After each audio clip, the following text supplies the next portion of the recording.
जिल्ह्यांमध्ये स्थानिक प्रशासनाकडे ॲप्लिकेशन्स येत आहेत, म्हणजे काही निवेदनं येत आहेत की ज्या स्वतःहून स्वइच्छेने व्हॉलंटरीली ज्या पात्र होत नाही आहेत योजनेमध्ये, त्यांचे त्या ठिकाणी खालच्या स्तरावर निवेदनं येत आहेत की आम्ही साधारणपणे ह्या योजनेमध्ये पात्र नाही आहोत, तर आम्हाला आमचा लाभ हा बंद करायचं आहे किंवा आम्ही ह्या योजनेसाठी आता पात्र होत नाही आहोत. तर त्या संदर्भातले जे ॲप्लिकेशन्स आहेत ते आम्हाला स्थानिक प्रशासनाच्या माध्यमातून, काही विभागाची जी आम्ही हेल्पलाईन केलेली आहे, काही डायरेक्ट विभागाकडे असेल, तर अशा पद्धतीचे येत आहेत. पण हा साधारणपणे रफली जो आकडा आहे हा काही 3-3.5-4 हजारमध्ये असेल आणि तो रोज 5-10 अशा पद्धतीचे अर्ज आहेत.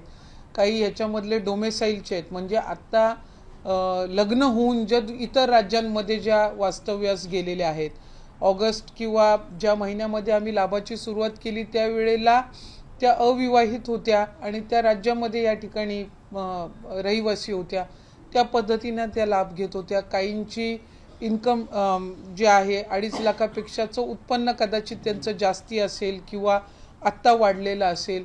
काहींनी आत्ता कदाचित 4 चाकी वाहनं घेतलेली असतील, त्यावेळेला कदाचित दुचाकी वाहनच असतील. सरकारी नोकरी काहींना लागलेली आहे. तर अशा पद्धतीनं वेगवेगळ्या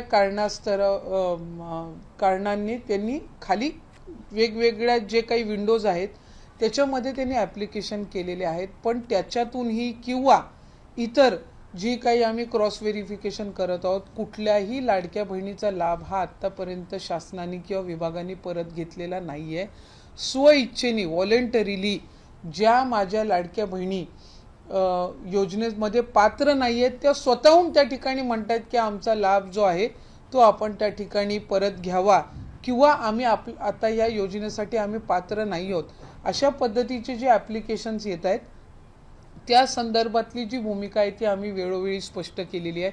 ज्या माझ्या लाडक्या बहिणींना लाभ गेलेला आहे आत्तापर्यंत, म्हणजे किती 4 हफ्ते असतील, 5 हफ्ते असतील, काहींना 6 हफ्ते गेले असतील, कारण जुलै ऑगस्टचा आम्ही एकत्रितपणाने दिलेला होता. त्याच्यानंतर सप्टेंबर ऑक्टोबर महिन्याचा 9 ऑक्टोबरला दिलेला होता. डिसेंबर महिन्याचा आम्ही 25 ते 30 डिसेंबर दिलं होतं. आत्ता आम्ही जानेवारी महिन्याचा जो आहे आता उद्या परवामध्ये त्याची सुरुवात होईल आणि 26 जानेवारीच्या आत त्यांच्या खात्यामध्ये जमा होतील. त्याच्यामुळे कुठंही आम्ही आत्तापर्यंत कुठलाही लाभ हा रिफंड किंवा परत कुठल्याही अकाउंटमधनं घेतलेला नाही आहे. याची आपल्या माध्यमातून मला निश्चितपणाने राज्यातील सर्व माता भगिनींना, लाडक्या बहिणीच्या लाभार्थ्यांना मला त्या ठिकाणी सांगायचं आहे. आणि या संदर्भामध्ये कुठलाही अशा पद्धतीचा निर्णय विभाग किंवा सरकारने घेतलेला नाही आहे. त्यामुळे जे काही या संदर्भातला संभ्रम तयार करण्यात येतोय त्यामध्ये अजिबातही माझ्या कुठल्याही लाडकी बहिणीच्या लाभार्थ्यांनी त्या संभ्रमाला बळी पडू नये. आम्ही कोणाचाही लाभ आत्तापर्यंत परत घेतलेला नाही आहे. त्या संदर्भातला कुठलाही निर्णय हा विभाग किंवा शासन स्तरावर झालेला नाही आहे. आम्ही निर्णय घेतलेला नाही, परंतु प्रश्न असा आहे की येत्या काळामध्ये सुद्धा असा निर्णय म्हणजे स्वतःहून सरकार कोणाला पैसे परत मागणार नाही, ज्यांची इच्छा आहे त्यांनी परत करावं असंच धोरण पुढे पण अवलंबलं जाणार आहे निश्चितपणाने. कारण आम्ही आता ज्या लाडक्या बहिणींनी लाभ घेतलेला आहे, शेवटी साधारणपणे आपण लक्षात घ्या की आम्ही 2 किंवा 3 महिन्याच्या गॅपनी लाभ दिलेला आहे. आत्ता डिसेंबरचा 1 महिन्याचाच लाभ गेलाय किंवा जानेवारीचा आता जाणार आहे तो जानेवारी महिन्याचाच लाभ जाणार आहे. पण याच्या आधी 9 ऑक्टोबरला जो आम्ही लाभ दिला होता तो सप्टेंबर आणि ऑक्टोबरचा मिळून होता, किंवा जो ऑगस्ट महिन्यामध्ये दिला तो जुलै आणि ऑगस्टचा मिळून होता.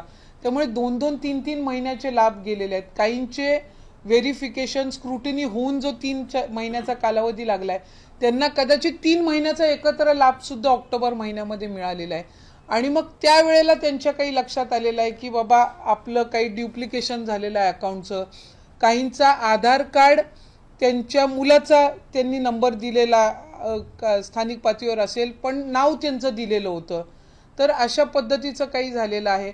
आणि ही मुख्यमंत्री लाडकी बहीण ही काही एकमेव योजना नाही आहे जे अशा पद्धतीचं क्रॉस व्हेरिफिकेशन किंवा स्क्रुटिनी करणारं.